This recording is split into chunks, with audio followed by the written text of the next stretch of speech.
What's unique about this camera comparison is the fact that all of these phones are at the top of their game when it comes to smartphone photography.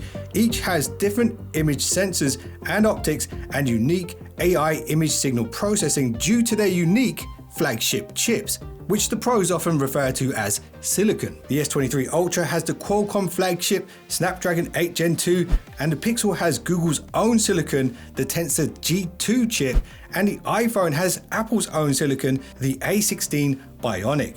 And the dark horse in the race is the Vivo X90 Pro because it has MediaTek's champion, the Dimensity 9200, but it's also got Vivo's own V2 silicon as well, which offloads some of the image signal processing from the main chip. And on top of that, the optics and coatings on the X90 Pro are Zeiss approved, so you can see why I'm calling it the dark horse in this race. But as they say, seeing is believing, so let your eyes be your guide as you try to decide which one of these phones is the best.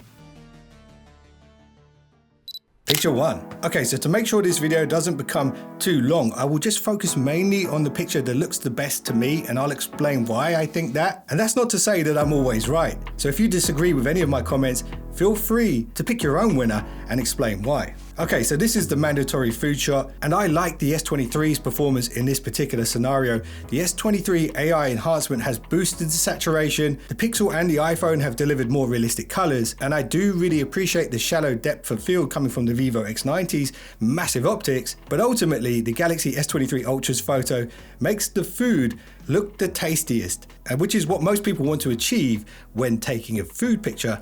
That's why it's my winner. Okay, here's a macro food shot, and once again, the objective when taking a photo like this is to make the food look as tasty as possible. But with the macro in particular, we want really clear, close-up details and tack-sharp focus. And for me, the Pixel 7 Pro is the winner here. And just so you know, each picture was taken from the exact same distance. And I've chosen the Pixel 7 Pro because the details on that blueberry are just really sharp. Even that crumb that's kind of resting on the blueberry, when I zoomed in Photoshop all the way down to the pixel level, it did seem to be the best. I do have to give an honorable mention to the iPhone 14 Pro Max here though. It was very close to the Pixel, and this was a tough one to decide, but yes, my pick here, Pixel 7 Pro. Okay, high dynamic range, HDR, the ability to handle intense bright light sources without losing all of the detail in the shadows. The AI and clever image signal processing does help with this, but having excellent lenses and Zeiss optimized lens coatings makes life easier for the silicon. And you know where I'm going with this one. The Vivo X90 Pro is the HDR champ in this particular scenario. The Zeiss lens coatings and optics are no gimmick. Just look at the difference between the lens flares and the ghosting compared to the other three devices. And it's also worth noting that the Vivo X90 Pro does have a glass element in front of that primary camera sensor, which also assists with this. So it's a sure victory for the Vivo in my opinion. Again, I've got to give an honorable mention to the iPhone because it's just a little bit behind the Vivo here, but still a stellar performance. Okay, this is a very busy picture and a good one to inspect. So to figure out which one has performed the best here, I zoomed all the way into that old telephone sponge cake at the center of the photo within Photoshop. Once again, when you break it down to the pixel level, the iPhone 14 this time seems to take the victory. It delivers the most detail and provides excellent color accuracy at the same time. Let me know if you disagree. Okay, a landscape shot, although I didn't shoot it in landscape because then none of the photos would fit into this video. And in this one, it's between the Pixel and the iPhone. And at the end of the day, I like the colors and the sunset tones on the building on the Pixel photo. And I think what clinched the victory for the Pixel here is the fact that the iPhone's kind of crushing the shadow details just a bit too much for me personally. And honestly, I might look at these 4 photos tomorrow and change my mind. So let's move on before I do. And let me know your thoughts on this particular one. And have you ever wondered what it looks like inside the SAGRADA Familia? Well, here it is.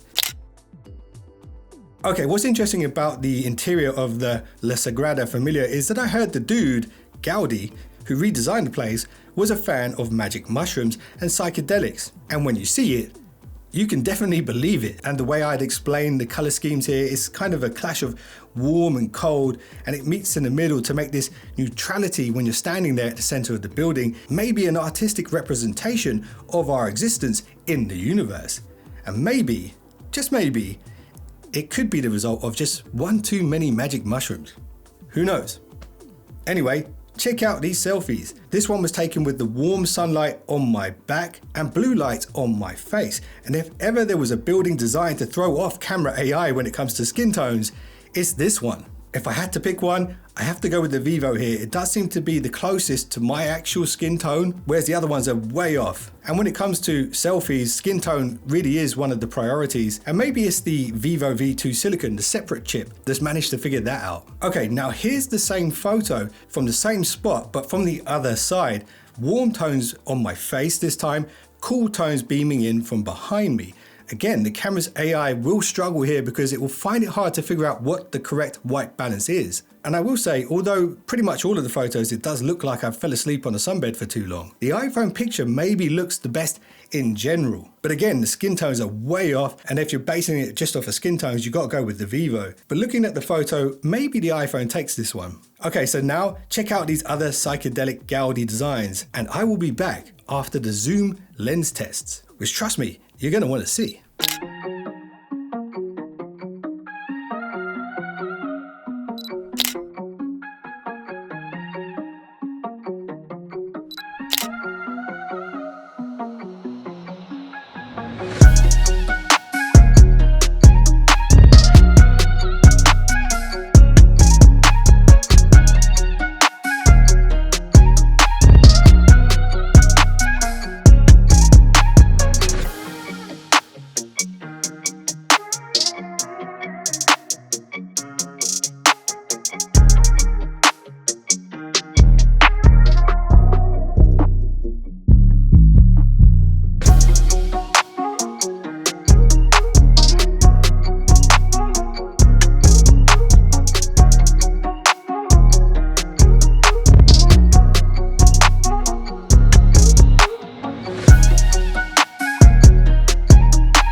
As day turns into night, which one of these flagship smartphones will win this camera fight? So I must apologize for the S23 Ultra shot here. It does seem like the lens had a bit of a smudge on it at the time. Anyway, at first glance, the Pixel 7 Pro wins here for several reasons, in my opinion. It has the most realistic color tones from my recollection, which is no easy task in this kind of dark lighting condition. And regarding the details, the Vivo X90 Pro and the Pixel are very close. And I do like how the others have made the colors pop just a bit more than they actually were in real life. But for me personally, I value the natural, realistic look at night that the Pixel 7 Pro delivers. Now, if you disagree, I encourage you to argue your case in the comments below, and if you do, I will reply. Right, picture 2. Okay, now let's test out telephoto at night. This is a 3x zoom photo and another Gaudi design. And this is a tough one because the Pixel and the iPhone are so similar, and the Samsung and the Vivo are really similar. I actually like the S23 Ultra photo in this one. It's got the color accuracy right, but it's also lifted the shadows a bit, which is delivering a brighter photo, which kind of just draws my eye a little bit more. It could be to do with the magpie effect where you're just kind of drawn to the brightest thing in the room. Maybe, I don't know, but it looks good to me. Like picture 3. And let me just say, if you like fried chicken, this chicken place where I got this food, the Piel da Gallina, aka Aragon in Barcelona, is next level. And their own brand IPA is also incredible too. So in this one, I like the iPhone 14 Pro Max photo. Yes, it's got less shallow depth of field than the others. However, the highlights and the details are spot on, and the white plate under the food is actually white. Even though that might not be the truest to life, it just looks good to me. The food looks tasty, I'm getting thirsty, and that is kind of the objective of taking a food shot. You want other people to look at it and be like, wow, I got to get that right now. And actually, that's the feeling I get when I look at all of these photos, but the iPhone takes the win. Okay, night selfie. I'm just going to tell you straight out. The Vivo looks the best to me. I like the broader field of view that it has, and again, the skin tone seems to be the most accurate. Even though it's not perfect, it's still the best attempt at getting my skin tones right. And if we're going to look at background details, that's a whole nother story. But for this one, just based off of how I look in the photo, going with the Vivo. Well, here I am again, sitting on a wall, pondering the meaning of life and the wise words from the lead singer of the Red Hot Chili Peppers when he said, "We are all just mirrors for the sun." And I guess we're kind of like camera image sensors in that way. And I'm also wondering, what type of psilocybin magic mushrooms was Gaudi on when he created this masterpiece? And also, where I can get some. So I appreciate you guys watching this camera comparison. Let me know which one is your overall winner and why. And if you disagree with anything I said in this video, feel free to challenge me. I'd love to read your comments. It helps me make better videos in the future. And if you just subscribed, you're now one of the finest subscribers known to man. Bunch of thumbnails on screen right now that I think you guys might enjoy. Go check those out. I'll see you in the next one. Don't be late.